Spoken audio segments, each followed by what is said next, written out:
Di belakangnya Ahmad ibnu Hanbal. Imam Ahmad ibnu Hanbal siapa? Ummun salihah, ibu yang salehah, yang luar biasa. Didik anaknya supaya jadi orang yang top, orang yang luar biasa. Anaknya kerja, ibunya marah. Biar ibumu yang kerja, kau tuntutlah ilmu. Nah ini tarbiyah. Imam Ahmad ibnu Hanbal 7 tahun hafal Quran. Kalau orang tuanya hobi main poker, 7 tahun anaknya main poker. Main gafleh, ya main gafleh. Ibunya solehah, 7 tahun anaknya sudah hafizul Quran. Kata Imam Ahmad ibnu Hanbal, ketika menceritakan, saya ingat dulu waktu usia 7 tahun, ibu saya tuh walaupun musim dingin tetap nyuruh saya sholat di masjid. Kalau musim dingin 7 tahun, saya masih umur 7 tahun dibangunkan sama ibu saya. Nggak seperti ibu zaman sekarang, anaknya umur 7 tahun kesian, masih kecil, belum wajib sholatnya. Engkau diperintahkan untuk supaya anakmu itu mulai sholat 7 tahun. Ajarkan sebelum 7 tahun caranya sholat.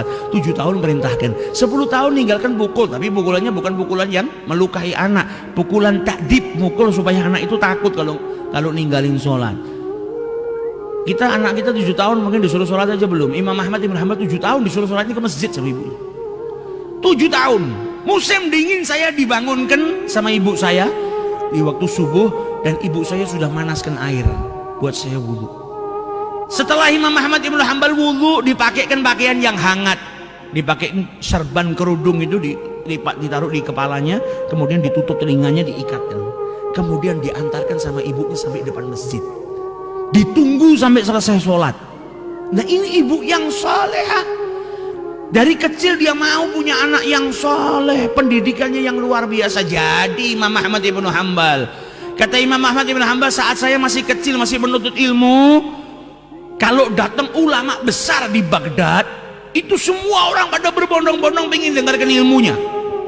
Ada satu ulama yang datang di negara kami di Baghdad, kalau saya pergi ke masjid pas adzan subuh, saya nggak akan dapat soft kecuali di soft terakhir.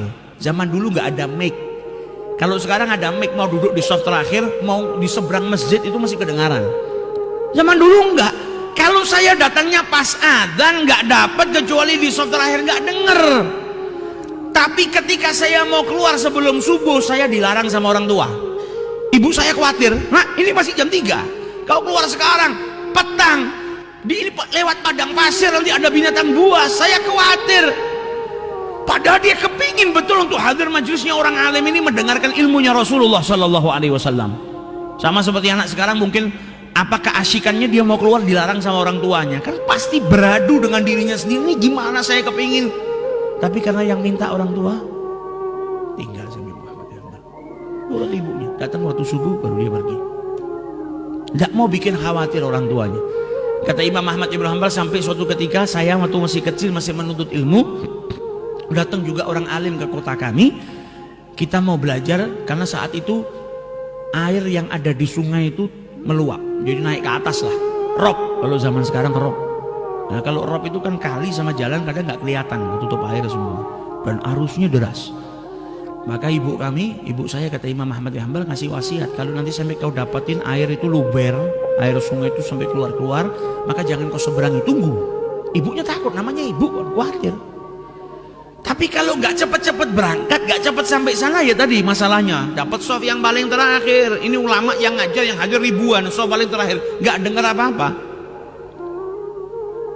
Ketika sampai di jalan, dia dapetin betul sungainya rob, airnya deras, dia bisa ngelewatin. Bahkan sahabat-sahabatnya yang lain lewatin itu.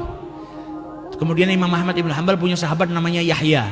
Kata Yahya, Ahmad, kau nggak mau pingin jalan cepat supaya dapat tempat di sana? Dia bilang, saya bisa ngelewatin ini semua, tapi saya teringat sama ibu saya. Kata ibu saya, jangan kau lewatin itu, ibu saya khawatir. Saya takut kalau sampai terjadi apa-apa dengan diriku, nanti ibu saya saking khawatirnya sakit. Padahal mau menuntut ilmu. Nah, bagi anak-anak yang punya ibu, pikirkan ibu kita keluar malam nggak balik, nggak ngabarin ibu kita. Setiap kali kita keluar dari rumah ada orang yang nunggu nggak bisa tidur, ada yang khawatir luar biasa. Jangan buat ibumu khawatir.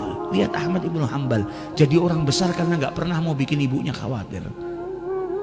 Nah kalau kita bisa mencontoh, walaupun kita keluarnya bukan untuk nuntut ilmu, keluar main dan lain sebagainya, ada orang yang di rumah nggak bisa tidur tenang, tidur nggak bisa, makan nggak bisa karena khawatir dengan dirimu yang belum pulang. Jangan bikin khawatir ibumu ketika engkau berbakti kepada orang tuamu, ada surga yang terbuka.